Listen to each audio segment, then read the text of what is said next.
If we go back to that young Ivanka, the confidence of youth, and if we could talk about your mom, she had a big influence on you. You told me she was an adventurer, Yeah. Olympic skier, and a businesswoman. What did you learn about life from your mother? So much. She passed away 2 years ago now.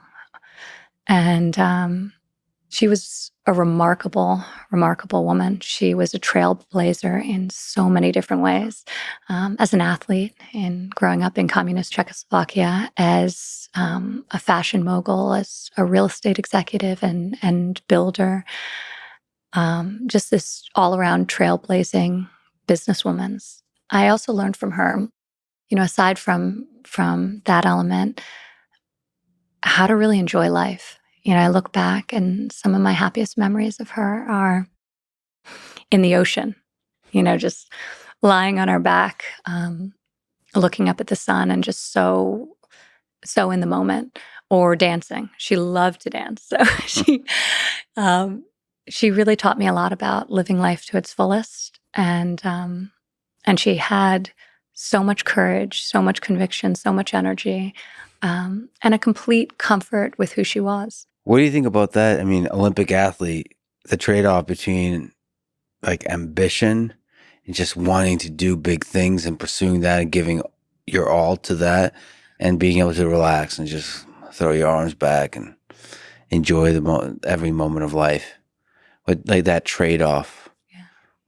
What do you think about that trade-off? I think because she was this unbelievable, formidable athlete, and because of the discipline she had as a child, I think it made her value those moments more as an adult. I think she was a great balance of the two that we all hope to find. And she was able to find both incredibly serious and formidable. I remember as a little girl, I used to literally traipse behind her at the Plaza Hotel, which she oversaw, and actually kind of was her old post office. It was this unbelievable historic hotel in New York City. And I'd follow her around at construction meetings and on job sites. And there she is, dancing. See? That's funny that's the picture you pull up. I'm sorry. The two of you just look great in that picture. That's great. She had such a joy to her. And she was so unabashed in her perspective and her opinions. I mean, she made my father look reserved. So, whatever she was feeling, she was just very expressive, and a lot of fun to be around. So she, as you mentioned, grew up during the Prague Spring in 1968, and that had a big impact on human history. I mean, my family came from the Soviet Union, and then the 20th century. The story of the 20th century is a lot of Eastern Europe. The Soviet Union tried the ideas of communism, and it turned out that a lot of those ideas resulted into a lot of suffering. So why do you think the communist ideology failed? I think fundamentally, as people, we desire freedom. We want agency. And my mom was like a lot of other people who grew up in similar situations where she didn't like to talk about it that often. Mm-hmm. So one of my real regrets is that I didn't push her harder, but I think back to the conversations we did have, and I try to imagine what it's like. She was at Charles University in Prague, which was really like a focal point of the reforms that were ushered in during the Prague Spring and the liberalization agenda that was happening. The dance halls were opening, the student activists, and she was attending university there right at that same time. So the contrast to this feeling of freedom and progress and liberalization in the spring, and then it's so quickly being crushed in the fall of that same year, when the Warsaw Pact countries and the Soviet Union rolled in to put down and ultimately roll back all those reforms. So for her to have lived through that, she didn't come to North America until she was 23 or 24. So that was her life. As a young girl, she was on the junior national ski team for Czechoslovakia. My grandfather used to train her. They used to put the skis on her back and walk up the mountain in Czechoslovakia because there were no ski lifts. She actually made me do that when I was a child, just to let me know what her experience had been. If I complained that it was cold out, she's like, "Well, you didn't have to walk up the mountain. You'd be plenty warm if you had carried the skis up on your back and up the last run." I feel like they made people tougher back then. Like my grandma, and you mentioned, it's funny, they go through some of the darkest things that a human being can go through, and they don't talk about it, and they have a general positive outlook on life, like that's deeply rooted in the knowledge of what life could be. Yeah. Like how bad it could get. My grandma survived Holodomor in Ukraine, which was a mass starvation brought on by the collectivist policies of the Stalin regime. And then she survived the Nazi occupation of Ukraine. Never talked about it. Probably went through extremely dark, extremely difficult times, and then just always had a positive outlook on life.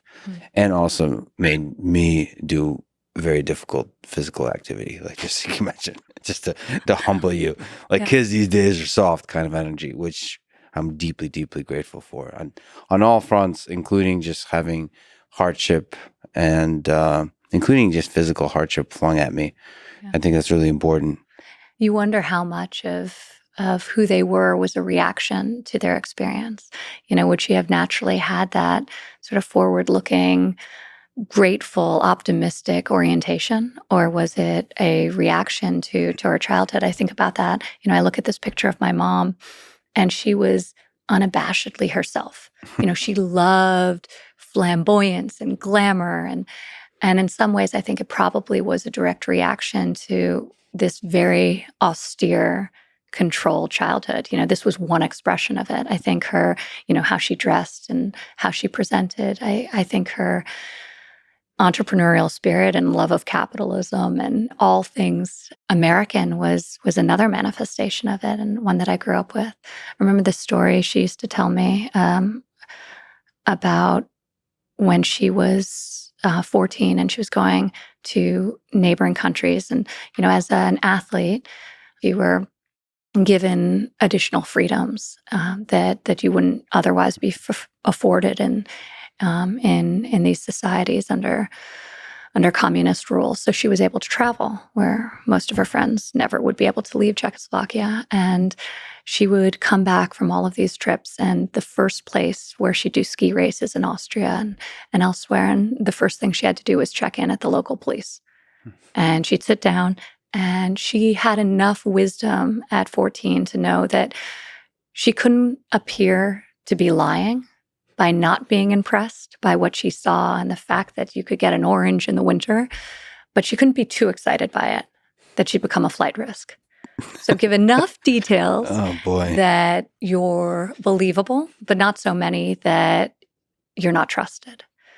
And imagine that as a 14-year-old, that experience and having to navigate the world that way. And she told me that eventually all those local police officers, they came to love her because one of the things she'd do is smuggle that stuff back from these countries and give it to them to give their wives perfume and stockings. And so she figured out the system pretty quickly. But it's a very different experience from what I was navigating and the pressures and challenges me as a 14-year-old was dealing with. So I have so much respect and admiration for her.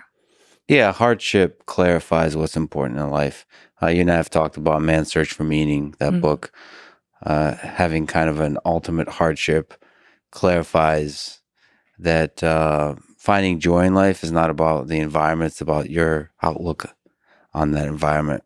And there's beauty to be found in any situation. Yeah. And also in that particular situation, when everything's taken from you, the thing you start to think about is the people you love. So in the case of Man's Search for Meaning, Viktor Frankl, thinking about his wife and how much he loves her. And that love was the flame that the warmth that kept him excited, the fun thing to think about when everything else is gone. So we sometimes forget that with the busyness of life. You get all this fun stuff we're talking about, like building and being a creative force in the world. At the end of the day, what matters is just like the other humans in your life, the people you love. 100%. It's the simple stuff. Viktor Frankl is somebody, I mean, that book and just his philosophy in general is so inspiring to me. But I think so many people, they say they want happiness, but they want conditional happiness. When this and this, a thing happens or under these circumstances, then I'll be happy. And I think what he showed is that we can sort of cultivate these virtues within ourselves, regardless of the situation we find ourselves in. And in some ways, I think the meaning of life is the search for meaning in life. It's the relationships we have and we form. It's the experience we have. It's how we deal with the suffering that life inevitably presents to us. And Viktor Frankl does an amazing job highlighting that under the most horrific circumstances. And I think it's just super inspiring to me. He also shows that you can get so much from just like small joys, like getting a little more soup today than you did yesterday. I mean, it's the little stuff. If you allow yourself to love the little stuff of life, it's all around you. It's all there. So you don't need to like have these ambitious goals and the comparison being a thief of joy, that kind of stuff. Just like it's all around us, the ability to eat. Like when I was in the jungle and I got severely dehydrated because there's no water, you run out of water real quick. And I mean, the joy I felt when I got to drink, like I didn't care about anything else. Speaking of things that matter in life, I would start to fantasize about water, and that was bringing me joy. You can tap into this feeling at any time. Exactly. Like, I was just tapping in just to stay positive. Go into your bathroom, turn on the sink, and watch the water. Oh, for sure. For sure. I mean, people really, it's good to have stuff taken away for a time. That's why struggle is good, to make you appreciate, to have a deep gratitude for when you have it. And water and food is a big one, but water is the biggest one. Yeah. I wouldn't recommend it necessarily to get severely dehydrated to appreciate water, but maybe every time you take a sip of water, you can have that kind of gratitude. There's a prayer in Judaism you're supposed to say every morning, which is basically thanking God for your body working. It's something, so basic, but it's when it doesn't that we're grateful. So just reminding ourselves every day the basic things of a functional body, of our health, of access to water, which so many millions of people around the world do not have reliably, is very clarifying and super important. Yeah, health is a gift. Water is a gift. Yeah.